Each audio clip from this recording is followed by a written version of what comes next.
పరిశుద్ధ గొప్ప దేవుడు అత్యధికరుడా మీకు స్తోత్రములయ్యా ప్రభు. నీ నామం కన్నా పరిణామకరణమయ్యా మీకు స్తోత్రములయ్యా ప్రభు. ఏసయ్యా నాయన మీరే మహిమగణంగా ఉంచి మాకు సహాయం దయచేయండి అయ్యా ప్రేమ కలపండి. దయగల యేసు మీకు వందనాలయ్యా ప్రభు. మేము చేసిన ప్రతి పాపలను ప్రతి తప్పును క్షమించి మాకు సహాయం దయచేయండి అయ్యా ప్రభు. ఏసయ్యా మీ గొప్ప అందరి మీద ఉంచండి అయ్యా ప్రభు. మనతో వేసిన వెలిగించే గొప్ప దేవుడు అయ్యా ప్రభు. ఏసయ్యను కార్యం జరిగించారు నాకు ఇప్పేవాడు ఎవడయ్యా ప్రభు. మీ కార్యం జరిగించిన పట్ల సహాయం దయచేయండి అయ్యా ప్రభు. ఏసయ్యా మీ రెక్కల మీద మనం తార్చి భద్రపరచండి అయ్యా ప్రభు. ఏసయ్యా తండ్రి మీ నోటి మన సెలవిచ్చి సహాయం దయచేయండి. దయగల ప్రేమగల తండ్రి మీకు స్తోత్రములయ్యా ప్రభు. ఏసయ్యా ఆయన ప్రభు మీ నమోదు కన్నా ప్రయత్నం కలిగించేవాడు మీకు స్తోత్రములయ్యా మీరే సహాయం దయచేయండి అయ్యా ప్రభు. ఏసయ్యా ప్రయత్నం ఆకాశం మనల్ని పిలిపించిందా మీకు స్తోత్రములయ్యా ప్రభు. ఏసయ్యా ప్రభు నాయన ఇది ప్రయత్నించినటువంటి వాళ్ళు సహాయం దావనిచ్చిందివా మీకు స్తోత్రములయ్యా ప్రభు. మీరు ఎక్కడ మీరు మమ్మల్ని భద్రపరచండి అయ్యా ప్రభు. మీరే మహిమగణంగా ఉంచండి అయ్యా ప్రభు. ప్రతి ఒక్కరు మీరు మీ కాపుదల దయచేసి మీరే సహాయం దయచేయండి అయ్యా ప్రభు. నాయన మీ నామ మహిమగణంగా ఉంచండి అయ్యా గొప్పగా ఇప్పుడు స్వస్థపరిచే గొప్ప మాకు దయచేయండి అయ్యా ప్రభు. ఏసయ్యా తండ్రి ప్రభు అవధి విశ్వాసం దయచేయమని మీరు అయ్యా ప్రభు. ప్రకటించే వరం అందరి నుంచి సహాయం దయచేయండి అయ్యా ప్రభు. ఏసయ్యా ప్రతి ఒక్కరి మీద ఇక్కడ చూసుకోండి మీ మాట సెలవిచ్చి సహాయం దయచేయండి అయ్యా ప్రభు. మీరే మనం నడిపించి సహాయం దయచేయండి నిలబెట్టి బలపరిచి సహాయం దయచేయమని వేడుకుంటున్నాం అయ్యా. మీరే సహాయం చేయమని వేడుకున్నాం. హల్లెలూయా. దేవుడు మన ప్రార్థన ఆలకించండి.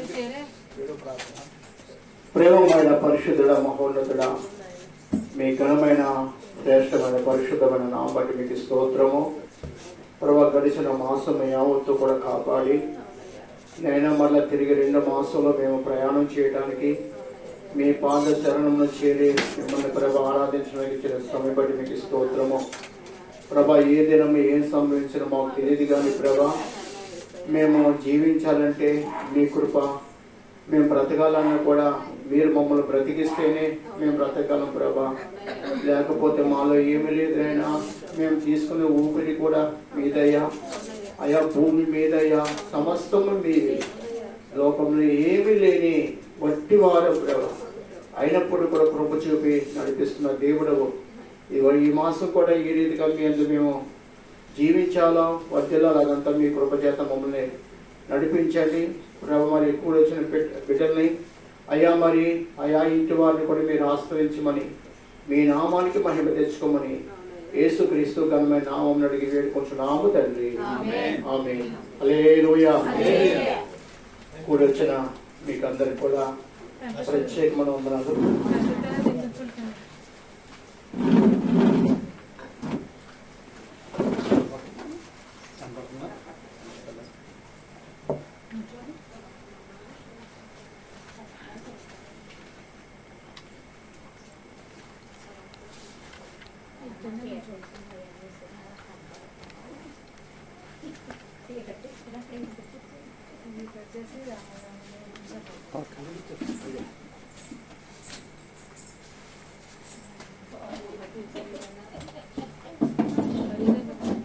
హల్లెలూయా.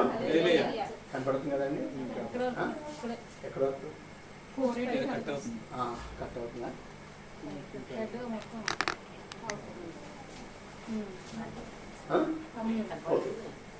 దేవుడికి స్తోత్రం కలిగి కాక. ఇప్పుడు వచ్చిన మీకు అందరికి కూడా మన రక్షకుడు మన ప్రభువైన యేసుక్రీస్తు ఘనమైన మీకు అందరికీ వందనాలండి. చాలా మంచిది. 1 మాసం అప్పుడే మన ముందు గడిపోతుంది. 2వ మాసంలో మనం ప్రవేశించాం. వాస్తవంగా పరిశుద్ధ గ్రంథంలో ఆ మాట ఉంది. ఆ మాట బట్టి నాకు చాలా సంతోషం అవుతుంది. చదివినిపిస్తాను. పోయిన వారం మీకు చెప్పాను అనుకుంటే చెప్పలేదేమో. రోమపత్రిక 14వ అధ్యాయము 7వ వచనం ఒక్క మాట మాత్రం చదవండి. రోమపత్రిక 14వ అధ్యాయం 7వ వచనం. రోమపత్రిక మనలో ఎవడును తన కోసమే బ్రతుకుడు, ఎవడును తన కోసమే చనిపోడు. చాలండి. ఆ మాట మీరు అర్థం చేసుకుని సరిపోతుంది. మనలో ఎవడును తన కోసమే బ్రతకడు, ఎవడును తన కోసం చనిపోడు. బ్రతికినాను చనిపోయినాను ఎవరి కోసం అంట? ప్రభు కోసమే. మనలో ఎవడు అంటే నాకు నేనుగా బ్రతకడానికి నాకు యోగ్యత లేదు, మీకు మీరుగా ఎవరికి వారిగా బ్రతకడానికి అసలు మనకు భూలోకంలో అధికారం లేదు. ఊపిరి చూడండి, దేవుడు ఇస్తేనే ఊపిరి మనం తీసుకుంటున్నాం, ఆయన ఊపిరి విడిస్తే ఆ ఊపిరి మనం తీసుకుంటున్నాం. చాలా విషయాలు, కొన్ని విషయాలు పరిశుద్ధ గ్రంథంలోనే ఊపిరి గురించి. మళ్ళా ఈ ఊపిరి ఏదైనా కొట్టుకాడికి వెళ్ళి ఏదో పాలు కొన్నట్టు, ఏదో నువ్వు మంచిని కొన్నట్టు, ఉప్పు కొన్నట్టు ఇలా దొరకదు మనకి. కూరగాయలు కొనుక్కుంటాం ప్రతి పూటకి, అవునే కదండి. వారానికి కావాల్సిన మార్కెట్ అంతా ఒకరోజు చేసి ఇంటికి తెచ్చి పెట్టుకుంటాం. కానీ గాలి ఏమైందో, ఏ చోటు నుంచి వస్తుందో, దాని బరువు ఎంతో, దాని యొక్క రూపం ఏమిటో ఎవరు కూడా తెలియదు తెలియదు తెలియదు. ఆలోచించండి, మనం బ్రతుకుతున్నా అసలు ఈ ఊపిరి మనకి దేవుడు బిగబెడితే చేప ఎలా కొట్టుకుంటుంది, అంతకంటే ఎక్కువ కొట్టుకుంటామంట, అవునే కదండి. కరోనాలో మనం కళ్ళారా చూసాము, విన్నాము. దేని బట్టి వారు అలాగా చనిపోవడానికి కారణం ఊపిరి. అందుకే నాసిక రంధ్రములలో ఆయువు పెట్టాడు మన ప్రభు, మన ఊపిరి తీసుకోవటానికి. ఆ నాసిక రంధ్రం ఊపిరి అందరం మూలనే వారు ఇలాగలా కొట్టుకునేవారండి. ప్రియమైన వాళ్ళు ఆలోచిస్తే ఇలాగూ మనకు మనం బ్రతకలే. ఏంటంటే ఇలాగూ మనకు మనం, నువ్వు బ్రతుకున్నావు అంటే చాలా మంది అంటారు, నాకు 2 పిల్లలు ఉన్నారు కదా అని. పిల్లలు ఇచ్చిన వాడు మళ్ళీ పిల్లల్ని పోషించుకోగలడు. దేవునికి స్తోత్రం కలిగాక. నిన్న ఒక మెసేజ్ మీకు ఎవరికి పెట్టలేదు. తల్లిదండ్రులు 2 కూడా ఇంట్లో ఉన్నారు, పిల్లలేమో అమెరికాలో ఉద్యోగం చేస్తున్నారంట. భర్త 30 రోజుల ముందు చనిపోయాడు, భార్య 20 రోజుల ముందు. చూసారా, 20 రోజుల ముందు తర్వాత భార్య చనిపోతుందంట. వాళ్ళు చనిపోయినట్టు ఎవరిదైనా వాసన వస్తుంటే తలుపు బద్దలు కూడా చూస్తే ఎవరు వృద్ధులు 2 కూడా పురుగులు పట్టేసి ముఖం మొత్తం నలుపు రంగు వచ్చేస్తారండి. మానవ యొక్క జీవితం ఒక్కసారి అలా కూడా పడిపోయామంటే మనం లేవలే. వృద్ధాపంలో మనం పడిపోయింటే మనం లేవదీసే నాదుడు. మన పిల్లలు మంచోళ్ళతో, అది కూడా దేవుని కృప ఉంటే వారు మనల్ని పట్టించుకుంటారు.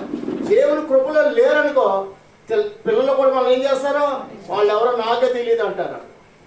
ఎందుకంటే సాతానుడు మానవ హృదయాన్ని అలా అలా అలా అలా. అయితే ఈ భాగ్యం ఇచ్చిన దేవుని ప్రభువుని మనం ఎల్లప్పుడూ కూడా కొనియాడాలండి, స్తుతించాలి. ఎందుకంటే మనకంటే ఎంతోమంది, మనకంటే పేరు ప్రతిష్టలు కలిగిన వారికి లేని భాగ్యము దేవుడు మనకు అనుగ్రహింపజేస్తున్నాడు. ఈ రాత్రిగల వాక్యం అది కాదు, కానీ నేను కొద్దిగా మాట జ్ఞాపకం వచ్చి మీకు అది దాన్ని వినిపించాలని అనుకున్నాను. వాస్తవంగా ఈరోజు మనం ఎస్తేరు గ్రంథము 6వ అధ్యాయంలో 2 వ్యక్తుల గురించి మనం మాట్లాడుకుందాం.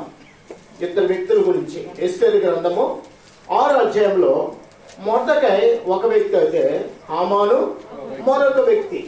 అయితే హామాను యూదా జనాంగాన్ని తుడిచివేయడమే ఒక పనిగా పెట్టుకున్నాడు. మొర్దెకై ఎవరంటే, మొర్దెకై అతడు కూడా ఆ దేశానికి, ఆ స్థలానికి కొనిపోబడినాడు, లేకపోతే అతడు తాను వెళ్ళి ఉన్నాడో, అదంతా మనకు అందరూ తెలిసిన విషయమే. అయితే చూడండి, మొర్దెకై ఎంత ప్రార్థనా పరుడు అంటే, మొర్దెకైకి తెలుసు రాజు తనకు శత్రువే. రాజు ఎవరంట? యూదా జనాంగానికి శత్రువే. అయితే ఒక కాలమున రాజును చంపడానికి 2 సైనికులు ఆలోచన కలిగి ఉన్నారు. ఈ ఆలోచన, ఈ రాత్రికి రాజును మనం చంపేద్దాం. ఏంటంటే రాజును మనం చంపేద్దాం. రాజును చంపేద్దామనే మాట ఎవరు విన్నారు? మొర్దెకై విన్నాడు. ఎవరు విన్నారంట? మొర్దెకై విన్నాడు. మొర్దెకై విని ఆ మాట తనలో పెట్టుకోలేదు, కానీ ఎవరు చెప్పాడు? ఎస్తేరుకి తెలియపరిచాడు. ఎస్తేరు వెళ్ళి రాజుకు చెప్తే రాజు దాన్ని పరిశోధించే వాస్తవంగా ఆ విషయం అది తేలితే వాళ్ళిద్దరిని కూడా పూర్తి చేసి. చూడండి, ఆ కాలమున మరి మొర్దెకై ద్వారా రాజు మరణం నుంచి తప్పించబడ్డాడు. మరి ఏదైనా ఆ సమయం మొర్దెకైకి ఇవ్వబడిందంటే ఆ సమయం అసలు ఆ విషయం ఎవరికి కూడా అసలు తలపు పెట్టలేదండి. అలాగే కొంతకాలం సమయం తర్వాత మొత్తగాయని ఎప్పుడైతే ఉరి తీయాలని హామాను కంకణం కలిగి ఉన్నాడు, ఏంటంటే మొత్తగాయని ఎప్పుడైతే హామాను తన ఇంటి ముందు ఉరి తీయాలని ఆలోచన కలిగి ఉన్నాడో ఆ సమయాన దేవుడు రాజుకు ఏమాత్రం కూడా అప్పటికి రాజు ఈ మొత్తగా గురించి మొత్తం కూడా మర్చిపోయాడు. అయితే దేవుని యొక్క ప్రణాళిక మన మీద ఉంటే మనం మర్చిపోను కానీ దేవుడు మనల్ని మర్చిపోడు. గట్టిగా స్తోత్రం చెప్పండి.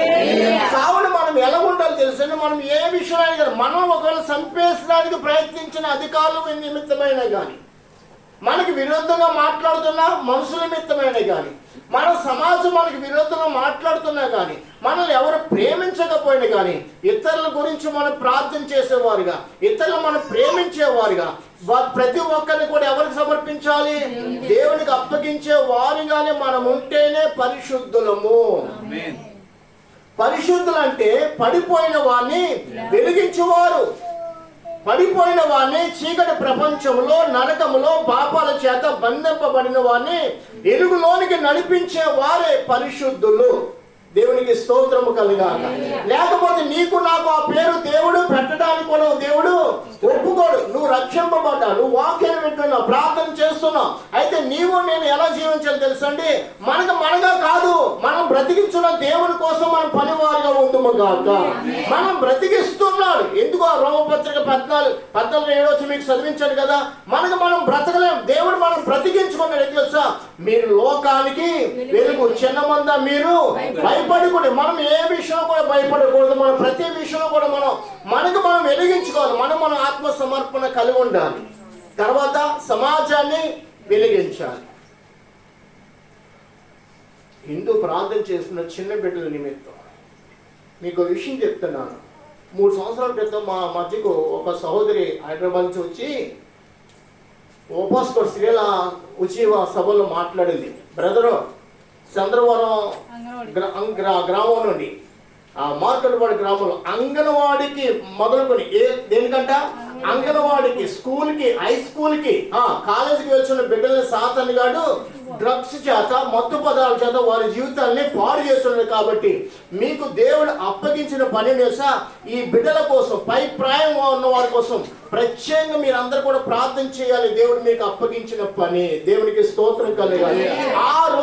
ఈ రోజు వరకు దేవుని విషయంలో, దేవుని సన్నిధిలో ఈ అంగన్వాడికి వెళ్ళే బిడ్డల నిమిత్తం, ఎలిమెంటరీ స్కూల్లో, హై స్కూల్లో, కాలేజీలో, ఇంకా పెద్ద చదువులు చదువుతున్న ప్రతి వారి నిమిత్తం ప్రత్యేకంగా దేవుని సన్నిధి మేము ముమ్మారు ప్రార్థన చేస్తాం. ఎందుకంటే బిడ్డలంట చిన్నప్పటి నుంచే, ఎప్పటి నుంచి అండి? చిన్నప్పటి నుంచే వారి హృదయాన్ని పాడు చేస్తాడు సాతాను గాడు. పోయిన వారు మీకు చెప్పండి, మార్కు సువార్త 9:17 ఒకసారి చదవండి. బాలుని పట్టి వాడిని ఎక్కడ వస్తుంది? వాడిని నీళ్ళలోనూ అగ్నిలో తరుసు పడేస్తుందని పోయిన వారు కూడా చెప్పాను. ఆ వాక్యం చదవలేదు అనుకుంట. ఇప్పుడు వాక్యం చదవని ఒకసారి చూపిస్తాను. మార్కు సువార్త 9వ అధ్యాయానికి వెళ్దాం. బోధకుడా ఏంటి? ఎవరినంట? మోగదేవి పట్టిన నా కుమారుణ్ణి అది ఎక్కడ పట్టున అక్కడ వాడిని పడద్రోయును. అప్పుడు వాడు పండ్లు కొరుకుకునే మూర్చిల్లును. దాన్ని వెళ్ళగొట్టుడని శిష్యులను అడిగితే గాని అది వారి చే కాలేదని ఆయనతో చెప్పాను. అందుకు ఆయన విశ్వాసములైన తరము వాళ్ళారా, నేను ఎంతకాలం మీతో నుందును, ఎంతవరకు మిమ్మల్ని సహితును, వారిని నా ఎద్దుకు తీసుకురండి వారితో చెప్పగా వారు ఆయన ఎద్దుకు వారిని తీసుకుని వచ్చిరి. దయ్యము ఆయనను చూడగానే వాడిని విలవిలలాడించేది కనుక వాడు నేలపడి నురుగు కార్చుకొని పొరుచుండెను. అప్పుడైనా ఇది వీడికి సంభవించిన ఎంతకాలం అయిందని వాని తండ్రిని అడుగుగా అతడు బాల్యము నుండి అది వాడిని నాశనము చేయవని తెలుసు. అగ్నిలోను నేలలోను పడద్రోయను. ఏమైనా ఈ వలనైతే మా మీద కనికరపడి మాకు సహాయం చేయమనను. అందుకు యేసు నమ్ముట నీ వలనైతే నమ్మువానికి సమస్తము సాధ్యం. ఒకసారి మనం కూడా హస్తం పైకెట్టి స్తోత్రం చెప్పండి. ఇక్కడ కూర్చున్న నా ప్రియ తల్లిదండ్రులారా, మన బిడ్డలు ఎవరండి? మన బిడ్డలు ఎప్పటి నుంచంట? బాల్య దశలోనే. అదిగో బ్లెస్సీ కొడుకున్నాడు, ఇది ఇక్కడ చిన్న బిడ్డ ఉంది, అదిగో చిన్న బిడ్డ ఉంది. ఆ వయసులోంచి ఎక్కడ నడిపించాలి? దేవుని శరణానికి నడిపించాలి, దేవుని సన్నిధికి నడిపించాలి, దేవుని సన్నిధిని కొంచెం వారికి బోధించాలి, దేవుని సన్నిధికి వారిని సిద్ధపాటు చేయాలి. లేదా బాల్య దశలోనే చెప్పండి, బాల్య దశలోనే పిల్లల్ని ఏదయ్యాలంట? మూగదయ్యాలి. అంటే వారి బాల్య దశ పాడైపోతే ఇక ఏ దశ కూడా వారు తమ జీవితాన్ని కట్టుకోలేరండి. అందుకని సువార్త అనేది ఎక్కడి నుంచి క్రీకేస్తుంది? ఏదో వయసు వచ్చాక పెద్దోడాక నా కొడుకు రక్షింపబడతాడు అనొద్దు. ఎప్పటి నుంచి నీ కొడుకు, నా కొడుకు, నా కూతురు, నీకు, మీ పిల్లలకి ఎప్పటి నుంచి రక్షణ ఉండాలి? చిన్నడప్పటి నుంచే. ఎక్కడి నుంచి అండి? చిన్ననాంచే మన బిడ్డలకు రక్షణ కావాలి. కనుక స్తోత్రం చెప్పండి. బాల్య దశలోనే మన బిడ్డలను దేవుడి కోసం పెంచాలండి.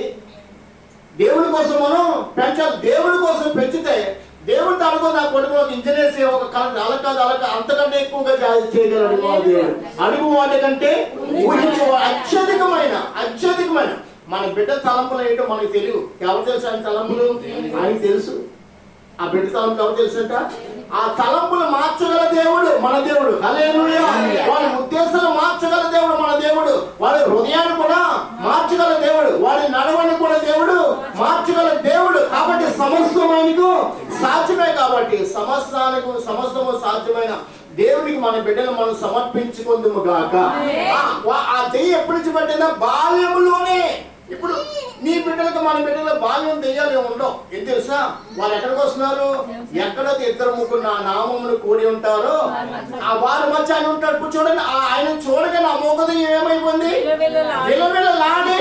ఇప్పుడు దేవుడు మన మధ్య ఉంటున్నాడు, మనతో ఉంటున్నాడు. మన బిడ్డలు కూడా మన మధ్య ఉంటే ఆ బిడ్డల జీవితాన్ని పాడు చేయడం మనకి అధికారము లేదు. కనుక స్తోత్రం చేద్దామా? కాబట్టి నీ సంతానాన్ని ఎప్పుడు కూడా ఎల్లప్పుడూ దేవుని కోసం ఒక పనిముట్టుగా మనం చేస్తే దేవుడు మన స్థితిగతులు మార్చువాడై ఉన్నాడు. మన స్థితిగతులను మార్చి దేవుడు ఫలభరితమైన దీవెనతో నింపువాడై ఉన్నాడు. ఇప్పుడు ఇక్కడ మళ్ళా ఎస్తేరు గ్రంథానికి వెళ్దాం. ఎస్తేరు గ్రంథంలో మొదటగా ఒక వ్యక్తి అయితే హామాను యూదా జనాంగాన్ని అసలు భూలోకం మీద ఉండకూడదని వాడి యొక్క ఆలోచన కలిగి ఉన్నాడు. అయితే మొదటగా చేసిన కార్యం మంచిది. అలాగే మనం కూడా ఎప్పుడు కూడా ఏం చేస్తూ ఉండాలి? ప్రజలకు మేలు చేయాలి. ఎవరిని కూడా మనం చి అని అనకూడదు. ఒక్కొక్క తలంపులు ఒక్కొక్క స్త్రీలో ఉంటాయి. సంఘానికి వచ్చిన స్త్రీల గురించి మాట్లాడుతున్నా. ఎవరిని ఎక్కువగా బంగారం పెట్టుకుంటే దీని మొహం ఏం మొహం బాబు, దీని మొహానికి బంగారం ఉంటాయి. బండిలో వెళ్ళినాక చాలా చాలా చాలా అందంగా ఉన్నారు, చాలా అందంగా ఉన్నారు, ఎంతగా పొగుడుకున్నారు. వాళ్ళు పొగుడుకొని వాళ్ళ పని మీద వాళ్ళు వెళ్ళిపోతే మన హృదయం ఏమున్నాయి? విరోధమైన భావం పుట్టుకొస్తుంది. ఆ విరోధమైన భావం ఇచ్చేది కూడా ఎవరు? శత్రువే. కావున ఎవరి గురించి కూడా మనం ఎవరి మోకాలు చూసినా, ఏ బంగారం పెట్టుకున్నా, ఏ నెక్లెస్ పెట్టుకున్నా, ఏ చీర కట్టుకున్నా, మనం ఎవరిని కూడా కించపరచడానికి దేవుడు మనల్ని ఒప్పుకోడు. మనం అలా కించపరచడం కాదు, మనము వారిని ప్రభావిని ఇంకను ఆస్వాదించు, ఇంకను వారిని దీవింపజేయి అని మనం వారిని అడుగుతూ ఉండాలి, దేవునికి సమర్పిస్తూ ఉండాలి. రాకపోతున్న ప్రభా ఈ వ్యక్తి మారుని గాక. ఏంటండి పండుగలో నాన్న వేషాలు వేసుకుని వెళ్తారు, ఇంత నాలుగు తీసుకొస్తారు, సోలాలు పొడుచుకుంటారు, కత్తులు పట్టుకుంటారు, నల్ల మోకాలు నల్ల గుట్టలు ధరించేస్తారు, లేకపోతే కొండ మసాలా రాయించుకుంటారు. అవునే కదండి? ఏంటి మనిషి రూపాలా? మనిషి ఏమైపోతున్నాడు? సాతాను రూపం ధరించుకుంటున్నాడు. ఇప్పుడు వీడు ఆ రూపం ఆ సమయంలో ఎంతగానో పొగుడుకుంటాడు. అన్యుల భక్తులు ఉంటాడు, వాడేం చేస్తాడు? ఎర్రగుంటాడు, తగిలించుకుని అంటూ ఉంటాడు. ఇంకా మాయిల్ బయట ఇలాగ యాసలు వేసుకుంటారు. అయ్యా ఈ పిల్లలకు కానీ ఆ రూపం వేసుకున్న వారి పరిస్థితి ఏమో తెలిస్తే ఎవరైనా రూపాలు ధరిస్తారా? నిత్య నరకాగ్ని గుండమమ్మా. ఏ రూపం ఏ జీవితం అంట? నిత్య అగ్నిగుండమే వారి బ్రతుకు. వారి బ్రతుకున్నా కానీ వారి జీవితం నెమ్మది ఉండదు. కనురెప్ప సేపు అయినా కానీ వారి మొఖాలు మనం చూడకూడదు. ఇలా బళ్ళు వెళ్తాయి, ఇల్లు పక్కనే ఉన్నాయి, మన ఇల్లు పక్కన రోడ్డు మీద రాలేదు పాస్టర్ గారు, ఇంట్లో చూసా కదా. ఎక్కడి నుంచి అంట? అసలు రోడ్డు మీద రాలేదండి, ఆ వెళ్ళినప్పుడు ఇలా చూసా కదా చాలు కదా, ఇంకేంటి? అది కూడా పాపమే. అది కూడా మనం ఎవరు తెలుసా? విలువైన అమూల్యమైన రక్తముతో కడగబడి కొనబడిన వారము. హల్లెలూయా. వేషధారణ అనేది దేవునికి అసలే అది వేషధారణతో అసలు మనం బ్రతకడానికి దేవుడు ఒప్పుకోడు. వేషధారణ కలిగి ప్రభు ఎదుట మనం నిలబడగలమంటే నిలబడలేము. చిన్న పిల్లలు తీసుకుని రోడ్డు మీద, చిన్న పిల్లలకి చిన్నప్పుడే కదా బిడ్డల జీవితాన్ని పాడు చేసింది. ఎప్పుడంట? చిన్నప్పుడే. ఇప్పుడు ఈ శిష్యులు ఎందుకు కాలేదు సార్? ఆ శిష్యులు ఎవరు? వాళ్ళు కూడా దేవుని అభిషేకం వారు పొందినవారు, కానీ వారు ఏం లేదు, ఉపవాసం లేదు. అది అదే తర్వాత మీరు ఇంటికి చదువుకున్న తర్వాత ప్రభుని అడుగుతారు, ప్రభా మా వాళ్ళు ఎందుకు కాలేదైనా నిన్ను చూసి పిల్లలాడింది. ఇది ఆ రీతిగా వదిలిపోదు, మామూలుగా వదిలిపోయే దురాత్మలు కావు. కొన్ని దురాత్మలు ఉన్నాయి, దెయ్యాల్లో కూడా కొన్ని రకాలు ఉన్నాయి, కొన్ని దురాత్మలు కూడా ఉన్నాయి ప్రియుడా. అవి కొన్ని నువ్వు నీలాంటి వాళ్ళు ప్రార్థన చేస్తున్నారు అనుకో, నాలంటి నీ ప్రార్థన ఎంత నాకు తెలియదా? నువ్వు ఇక్కడ ప్రార్థన అంటే అలేలి అంటే తర్వాత కొట్టుకాడికి వెళ్ళి మాటల్లో కృష్ణ గురించి నాగేశ్వర గారి గురించి ఎన్టీఆర్ గురించి మాట్లాడవా? కాంతార కత్తి పట్టుకుంటే ఎలా ఉంటుందో తెలియదు మాట్లాడవా? భీముడి ఆసనం వేసిన ఎవరో ఎన్టీ రామారావు గురించి చెప్పవా? ఇలాగా సాతానికి మన విషయం అంటే మనం ఒకప్పుడు చూసిన సినిమాలు చూసి, నేను నిలబడిన వాడిని, నేను కూడా సినిమాలు చూసిన వాడిని, కానీ ఇప్పుడు వాడి పేరు కానీ నేను ఎత్తను. ఎందుకు? వాడి ఊహన కొద్ది ఎందుకు తెలుసా? అవన్నీ నాకు పాత రోత, ఆ రోత జీవితం వల్ల నాలో ఉంటే నేను దేవుడికి ఇష్టమైన పాత్రను కాను. కాబట్టి ఆ రోత గురించి మనం మాట్లాడుకోకూడదు, చెప్పుకొని నవ్వుకోకూడదు. చిచ్చి చిచ్చి చిచ్చి చిచ్చి మాట్లాడుకునే వాళ్ళు ఎవరంటే సమూహంలో నువ్వు ఉండకూడదు. నువ్వు ఎలా ఉండాలి? నువ్వు దేవుడి కోసం ఎలా ఉండాలంట? ప్రత్యేకముగా. ఎలా ఉండాలి? ప్రత్యేకముగా.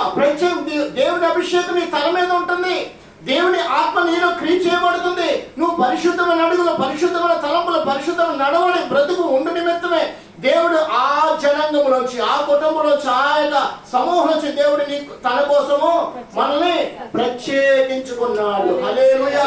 సౌలుని దావీదు చంపడానికి సౌలు తీసుకొచ్చి దావీదుకి అప్పగిస్తే దావీదు అన్నాడు ఏమని తెలుసా? యెహోవా చేత అభిషేకము నొందిన వాడిని ఏమాత్రం కూడా చంపలేను. ఎవరి చేత? యెహోవా. ఇప్పుడు సౌలు ఎవరు చంపాలని ప్రయత్నం చేస్తున్నాడు?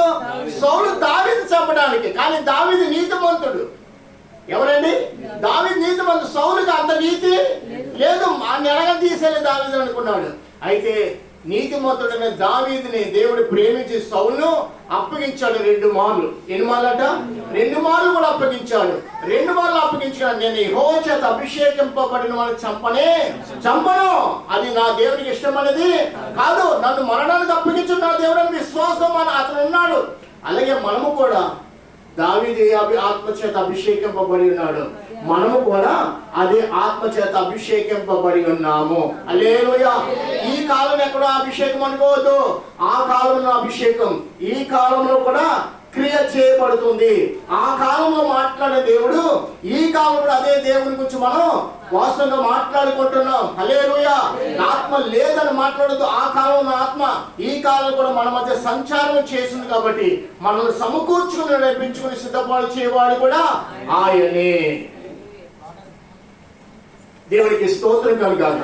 కాబట్టి ఆత్మకు విరోధం ఎన్నడూ కూడా మన నోటించి ఒక్క మాట కూడా రానివ్వకుండా ప్రభుకి సమీపముగా మనం ముందుము కాక. ఇప్పుడు మొదటగా చేసిన మేరేం తెలుసండి? మరణము నుండి తప్పించాడు రాజుని. దేవునికి స్తోత్రం కనుక మనం రాజులే కాదు, మన తోటి వారిని, మన సమాజం, మన యొక్క పసిపిల్లల్ని, మన యొక్క యవన పిల్లల్ని, మన నడిప్రేమ వారిని, వృద్ధులను కూడా ఏం చేయాలి? మనం తప్పించాలి. ఎందుకంటే మన రాజుకి అదే, మన రాజుకి ఏంటంట? అదే మనం ఈ లోకంలో జీవిస్తున్నామంటే వారిని రక్షించు నిమిత్తం దేవుడు మనల్ని బ్రతికించుకుంటున్నాడు. నువ్వు ఎందుకు ఒక ఉద్యోగం చేస్తావని కాదు, ఉద్యోగం చేయి, దేవుడికి ఇచ్చిన పని. కానీ అది చేస్తూ కూడా ఏం చేయాలి? దేవుడికి సాక్షిగానే ఉండాలి. 2 విధాలుగా నువ్వు ఆశ్రయింపబడదు గాక, 2 దీవెన నీలో కనబడును గాక. అటు ఆ రీతిగా వర్ధిల్లాలి దేవుడి కోసం, ఇటు ఈ రీతిగా దేవుడు అప్పగించిన పని నమ్మకంగా మనం చేయదుము గాక. ఉద్యోగం చేస్తున్నాక నేను అలసిపోతాను మాట మన నోట రాకూడదు అయ్యా, రాకూడదు. రాత్రి పగలు కూడా ప్రభు సన్నిధి మనం కూర్చోవాలి. అప్పుడే ఉద్యోగులు కూడా ఆశ్రదం, అప్పుడే కుటుంబంలో కూడా నెమ్మది, అప్పుడే నీ సంతానం బట్టి నీకు కూడా సంతోషం. లేనిదే మన సంతానం బట్టి కూడా మాకు నెమ్మది మనకి దొరకదు. ఎందుకు తెలుసా? దేవుని విడిచిపెట్టి పారిపోయిన సమాజానికి ఎక్కడ కూడా నెమ్మదంటూ లేనే లేనే లేనే ఉండదండి, ఉండదండి, ఏ మాత్రం ఉండదండి. ప్రభుని ప్రేమించే వాళ్ళంట 1000 తరాల వరకు ఆయన కరుణించు దేవుడై ఉన్నాడు. హల్లెలూయా. ఆయన నామానికి మహిమ కలుగును గాక. మొత్తగా ఆ విశ్వాసం కలుగున్నాడు, మొత్తగా ఆ యొక్క ఆత్మచేత సంధింపబడి ఉన్నాడు. రాజు ఏమైనా గాని మాకు విరోధంగా చేసినా గాని రాజు కోసం మేము మేలే చేస్తామని ఆ రాజుకు తెలియపరచగా ఎస్తేరేమో రాజుకు చెప్పగా, ప్రియమైన వాళ్ళరా, రాజు దాన్ని ఎంక్వైరీ చేయడం జరిగింది. వాస్తవంగా ఇద్దరు పట్టబడ్డారు, ఇద్దరిని కూడా ఉరికి. అంతటితో ఆగిపోలేదు. రాజు మొత్తగా విషయంలో ఏమి కూడా జాగ్రత్త, అసలు ఆలోచన ఏమాత్రం కూడా చేయలేదు. అయితే మొత్తగాని ఉరి తీసే సమయం వచ్చేసిందండి. ఎవరికంట? హామానికి ఏంటంట? వందనం చేయట్లేదంట. ఏం చేయట్లేదు? హామాను రాజు మందిరం చూస్తుండే ప్రతి ఒక్కరు కూడా ఇలా వంగి నమస్కారం చేసేవారంట. కానీ మొదటే మాత్రం తమ దేవుడిని యెహోవా ఎదుట మాత్రమే ప్రార్థన చేసేవాడు. హల్లెలూయా. నేను ఈ లోక సంబంధమైన వ్యక్తి ఎదుట నేను తలవంచడం ఎందుకు? నేను అభిషేకింపబడిన వాడేమో. ఈ హామాను కాదు, రాజుగా సాగిలు పడితే, కానీ హామాను మాత్రం నేను సాగిలు పడినట్టే. హామానికి అది మాత్రం నచ్చలేదండి. అయితే భార్య అంటుంది, తన ఇంటి వారు అంటున్నారు, నీ అధికారానికి విరుద్ధంగా ఉన్న వ్యక్తిని ఏం తెలుసా, నువ్వే రాజుతో డైరెక్ట్ గా మాట్లాడి అతను మన ఇంటికి తీసుకొచ్చి ఎక్కడంట ఉరికమ్మ మీద ఉరి తీయించే. అంతే. అది ఎంత చిన్న పని. యెజబెల్ కూడా ఒక చిన్న పని చేసింది. యెజబెల్ ఏం చేసింది? తన భర్త ఎవరు? అహాబు, ఇశ్రాయేలు రాజు. ఎవరు ద్రాక్ష తోట, ఎవరు తోటలు అడిగాడు? ఇంటికి కిటికీ వెనకాల మంచి తోటలు కనబడుతుండగా కిటికీలో చూసాడంటే, ఎక్కడికండి? కిటికీలో ఒక మంచి తోటలో. అది అంతకు ముందు ఇంటికి ఆశమైన దురాశ పుట్టింది. దురాశ దుఃఖములకు చేటు. ముఖం ముగించుకుని నాబోతో ఒప్పుకోపోతే ఏం చేస్తాడు? ముఖం మీద మంచం మీద పడుకున్నాడు. భార్య వచ్చింది, ఏం చేసింది? అరే ఎందుకు మూతి ముడుచుకుని భోజనం చేయకుండా తప్పుడు ముసుకు, నువ్వు రాజు కదా, లేదు నేను చేస్తాను నేను అని కంగారు పడి. కానీ యెహోవాకి విరుద్ధంగా ఇద్దరు మాట్లాడిన వాళ్ళ సాక్ష్యానికి రాజుకి విరుద్ధంగా మాట్లాడమని పుట్టకించి ఇద్దరు నిలబెట్టి ఎవరి మీద? నాబోతు మీద అబద్ధ సాక్ష్యం పుట్టించిందండి. అంతే. అబద్ధ సాక్ష్యం విన్న ప్రతి ఒక్కరు ఏం చేశారు? ఏంటి? దేవుణ్ణి, రాజు నువ్వు దూషితం అనే రాళ్ళుచ్చుకుని చంపేశారు. దేవుడు మౌనం ఊరుకున్నాడా? ప్రియమైన వాళ్ళరా, ఈ లోకంలో ఏది కూడా మనం ప్రేమించకూడదు, దేన్ని కూడా ఆశించకూడదు. దేవుడికి అసలు ఇష్టం లేదు. ఆఖరికి యెజబెల్ ఏదైతే చేస్తుందో తన జీవితంలో అదే స్వయంగా జరిగింది. యెజబెల్ పరిశుద్ధ గ్రంథం నుంచి దాన్ని తీసివేశాడు దేవుడు. దానికి ఇంకా పేరు అది సాతానుతో సమానం అయిపోతుంది. అలాగే లోకంలో జీవిస్తున్న మనము మన శత్రువుని కూడా ప్రేమించాలి. మన ప్రాణం తీయకు వచ్చిన వారి కోసం మనం ఏం చేయాలి? ప్రార్థన చేయాలి. తల్లి ఏమని ప్రార్థన? ప్రభువా, అతను ఉన్న దురాత్మలను, నీ భర్త నీకు శత్రువమ్మా, నీ భర్త నీ మాటనుడు, భర్తను వీడు చేసుకున్నా నా బ్రతికలే. లేదు, నీ భర్త నీ ద్వారా రక్షింపబడి నిమిత్తము దేవుడు అతన్ని కూడా నడిపించుకుంటున్నాడు. అతన్ని తీసివేయమని, అతని నుంచి నాకు విడుదల ఇచ్చిన. ఎప్పుడు కూడా ప్రార్థన చేయకూడదు. ఏమని ప్రార్థన చేయాలి? ప్రభువా, నా భర్త కోసం నేను నీ ఎదుట సాగిలు పడుతున్నాను. నా భర్త హృదయాన్ని పాడు చేస్తున్న దురాత్మలను బంధించు. ఆ త్రాగుడు, ఆ వ్యభిచారము, ఆ లోక విస్తారాన్ని వ్యర్థమైన బ్రతుకునిచ్చి నా భర్తను విడిపించువా. నీకు విలువైన పనిముట్టుగా నువ్వు సిద్ధపరిచిన కన్నీరు కాల్సి నీ ప్రార్థన ఆలగించి నీ దేవుడి నీ భర్తను ఒక మంచి మంచి పాత్రగా నీ చేతికి దేవుడు అప్పగిస్తాడు తల్లి. నీలోనే ప్రార్థన ఎందుకో నీ భర్తలో 12,000 శాతాలు దురాత్మ సమూహాలు సంచారము చేస్తావు అంటే. కావున ఆత్మాభిషేకం కలిగిన నీవు, ఆ వాక్యాన్ని వింటున్న నీవు ఎల్లప్పుడూ కూడా మన నోట్లో ఏముంటుందో తెలుసా అండి? ప్రార్థన, స్తుతి, ఆరాధన, కృతజ్ఞతతో కూడిన మాటలే మన నోట, మన నాలుగంట వచ్చునుగాక.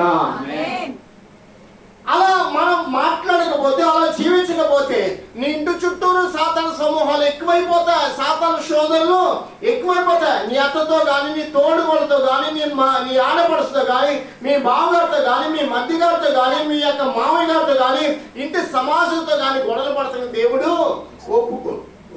వారి మేలు కోసం దేవుడు ఆ సమాజం నిన్ను ఉంచాడు. దేవునికి స్తోత్రం కలుగాక.